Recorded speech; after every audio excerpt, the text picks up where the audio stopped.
Posible kayang makulong si Mangga, mga kababayan? Kasi may mga nagre-resurface na parang violation ngayong panahon ng halalan. Itong, mukhang may ginawang violation si Mangga. Nakita 1, 2, 3, 4, 5, 6. So I prepared 6 topics here, actually at 6 slides. But shinare to ni Miss Marlica, mga kababayan. And ito, ang alam ko dito, ang parusa dito ay kulong. So makukulong kaya si Mangga, pero pangunahan ko na kayo malabo na makulong yan. Siyempre, ang nakaupo ay kapatid, di ba? At paano protektado na maningiwi ang kanyang kadugo. Kadugo pa rin niya yan, kahit pinagdududahan natin kung sino ang tatay. Hindi kasi talaga kamukha! Ano ba yan? Ibang hugis! Mas kahugis niya yung sabi yung yung taga Maynila ba yun? Ito po shinare ni Miss Maharlika and nakakatawa actually, mga kababayan. Ano? Totoo? Ganito? Bakit? Ang barat, ang kuripot. Ilocano much?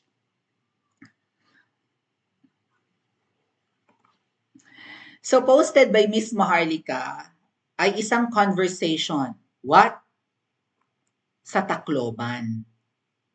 Mangga, naniniwala ako na ganito ka, kung mamimili ka ng boto ganitong halaga, kasi kuripot ka eh. Tuso ka, di ba? Ganit, tuso, kuripot, Ilocano.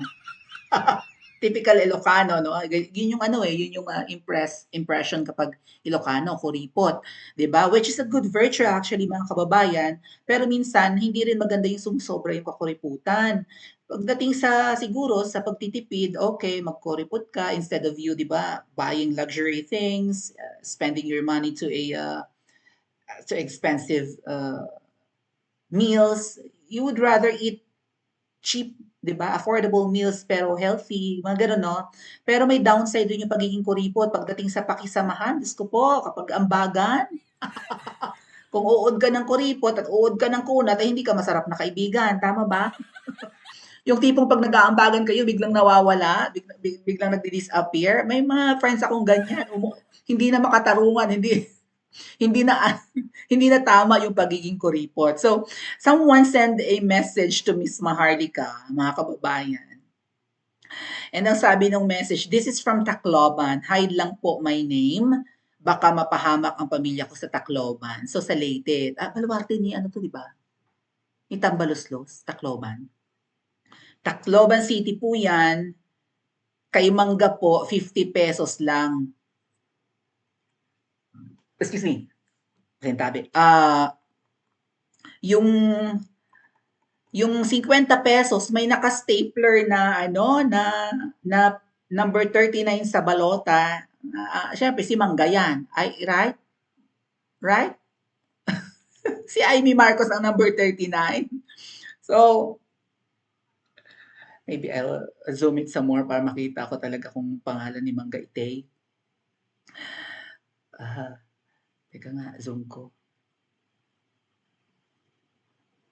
Malabo. Pero ano ba?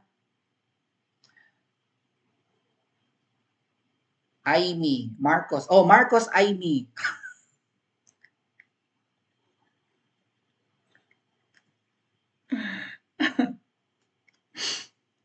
Kay Mangga daw 50 pesos. Mangga, mahiya ka naman.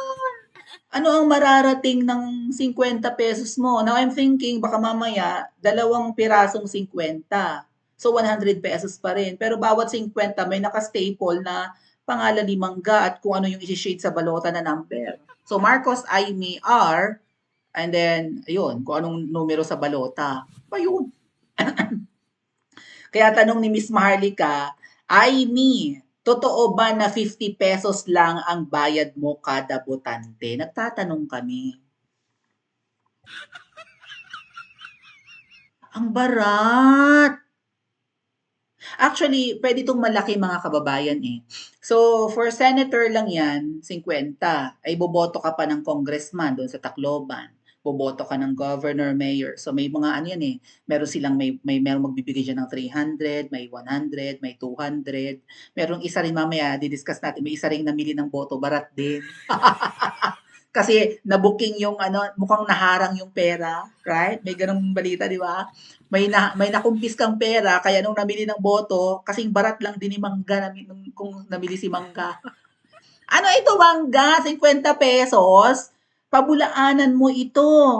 No? Imbestigahan mo ito. Baka mamaya, yun nga, makikita mo kasi na may 1,000 pesos, may 500 pesos naman mga kababayan. 'Di ba? So, para sa ibang politiko yung 1,000 pesos, para sa ibang politiko yung 500, and then 50 pesos para kay Aimee. Hoy, Mangga! Baka ginugulangan ka ng mga local politicians sa Tacloban. Baka mamaya nagbigay ka ng malaking amount, ayan, pwede, di ba? Posible, di ba? Possible, right? Baka ang sinabi ni Mangga, baka ang instruction, 500 from me. Ginawang 50, grabe mga kababayan. 90%, tama ba? 90%. 90% yung kupit. Sa 500, naglaan si Mangga talaga ng 500 per head para i-shade yung pangalan niya dun sa balota. Ay, ang ginawa ng mga local politicians nung ipinamudmod ang pera ay 50 lang yung kay Mangga. Mangga!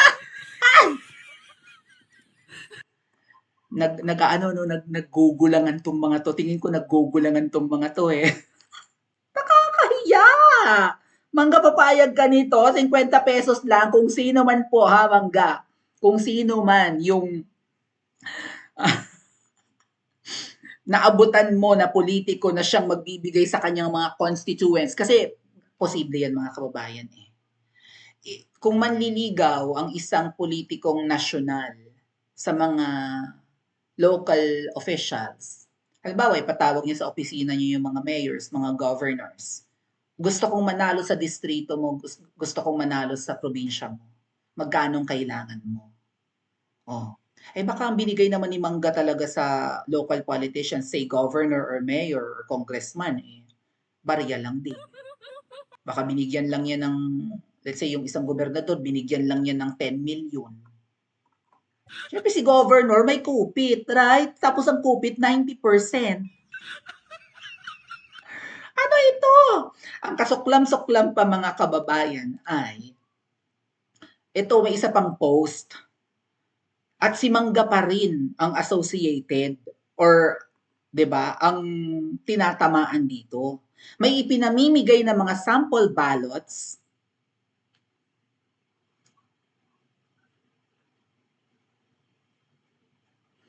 at para sa senatorial slate, iisa lang ang iboboto.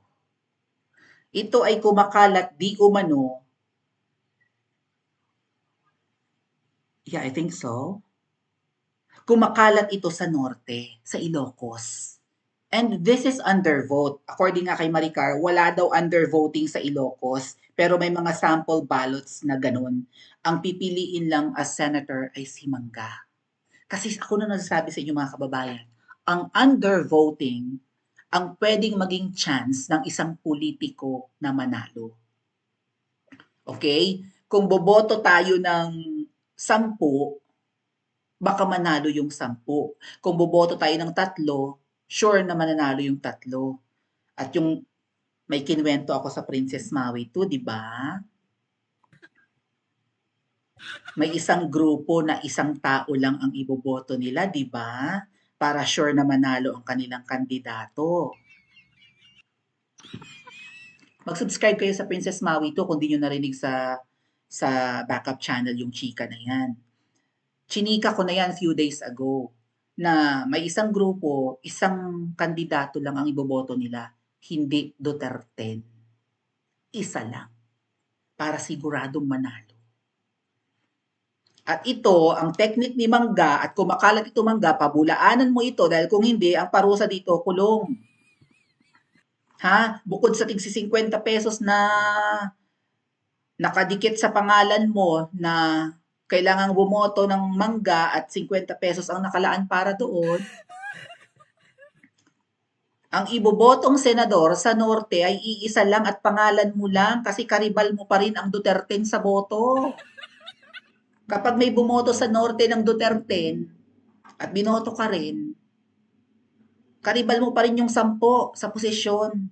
Baka malagas ka pa nga kapag Duterte lang ang ibinoto ng mga DDS or ng mga Duterte supporters. Kaya being a tuso, katulad ng nabanggit kong isang grupo na iisa lang din talaga ang kanilang iboboto para sure sa banga na pumasok ang kanilang kandidato, ay mukhang ganun din yung technique ni Mangga.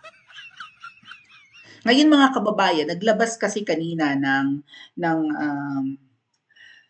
parang memo ang COMELEC na kailangang arestuhin, alright, ang mga mahuhuling namimili ng boto. Actually, hindi lang yung namimili, mga kababayan. Eto, merong ganitong direktiba or whatever ang COMELEC.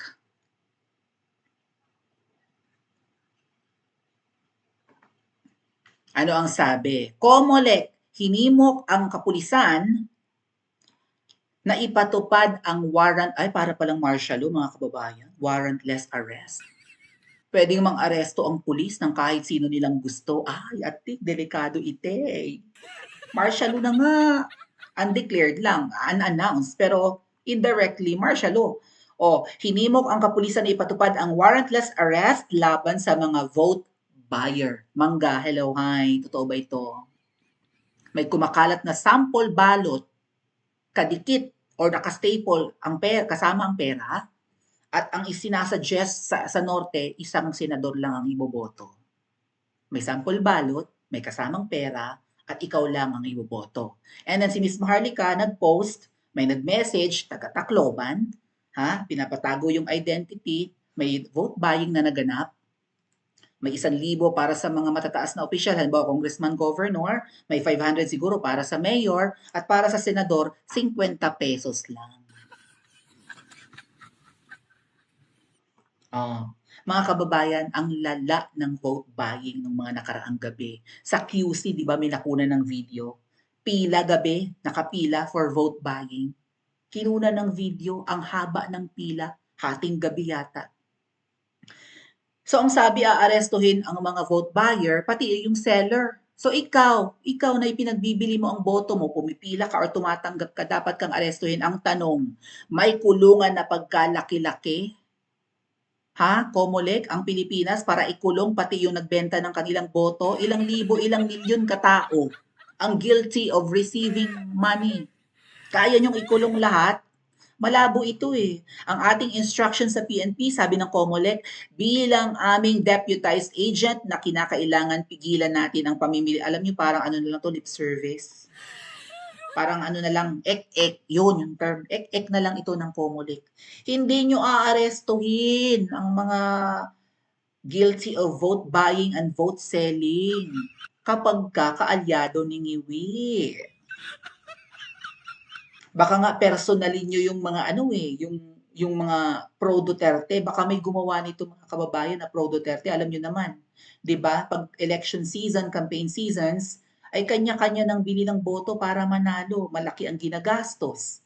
'Di ba? Sa pagtakbo, gustong mabawi ang ginastos, no desperado, ginagawa ng kalaban ang pandaraya. Baka may mga Duterte candidates na, I'm not saying senatorial candidates, baka mga mayors, mga kababayan, 'di ba? Or mga nasa local government lang, nasa pamahalaang lokal ng Pilipinas, sa mga bayan-bayan. Baka may gumawa rin, ay, talamak naman ng vote buying, ginagawa ng kalaban ko, gawin ko na rin, pataasan na lang kami. Kasi minsan ang mindset ng mga Pilipino nakatanggap kami sa kabila at wala kami natanggap sa iyo, doon na lang kami, may napapala kami. Tama? Which is mali, right? Nakatanggap kami doon, doon na lang kami, at least may napapala kami doon sa'yo, kuripot ka, wala kang pera Pag umupo ka baka masabi ka sa pera Ayun, marami ng pera O kaya, 'di ba? Lahat 'yan ang kalakaran normal magkabila ang panig 'di ba? Willing gumastos At saka umaasa yung mga, alam niyo mga kababayan, never nabili ang boto ko, ever. Never.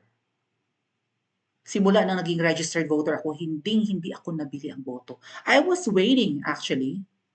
Nag-aantay ako na na makatikim man lang kahit 300 noon. Ngayon mga kababayan, ang bilihan ng boto hanggang 4,000 pesos. Eh, local elections ito. How much more sa presidential elections kapag sa 2028 na? Baka 10,000 na ang bilihan. Sino ang hindi matutuksong tumanggap? Ang ina-advise din naman natin kasi mga kababayan ganito eh. Ang ina-advise kahit 'di ba ng kahit sino, tanggapin ang boto, iboto ang gusto. Okay? Tanggapin ang pera, iboto ang gusto, right? Oh, may bumibili ng boto mo, tanggapin mo. Kahit na delikado ang buhay mo, tumanggap ka ng pera, hindi mo boboto, baka bangbangin ka, baka resbakan ka. So, 'di ba? Tanggapin mo kasi pera pa rin natin 'yan eh. Galing 'yan sa nakaw ng mga politiko, eh binibigay ngayong botohan, eh di tanggapin mo, pera rin natin 'yan eh. Tama? Pero ano eh, mali, right? At baka ang mangyari, dahil baka maging guilty rin dahil ganyan ang kalakaran, no? Namimili ang kalaban, mapipilitan ka, para lang 'di ba maniguro na manalo ka rin, eh kahit mas maliit yung maibibigay mo, baka mamaya ikaw ang targetin ng PNP. Dahil ikaw ay Duterte supporter or Duterte politician or yeah, aligned kay yeah, right? Duterte aligned public servant. Kaya mag-ingat po, right? Ang mga politiko na maka-Duterte at ang mga politikong matitino, huwag kayong matutuksong bumili rin or mamili rin ng boto. Kasi for sure, kayo lang ang aarestuhin. Hindi ang mga makangiwi. Hindi ang mga kaalyansa ni ngiwi. Malabo yan. Kaya kahit may ganitong directive ang COMELEC mga kababayan, naniniwala kayo maaaresto si Mangga? At aamin ba siya sa halagang 50? Pa-comment po sa comment section at mag-like and subscribe din po kayo. Huwag niyong kalilimutang pindutin yung bell icon mga kababayan, katabi ng subscribe button, para every time na nagla-live ako ay no-notify kayo ng YouTube.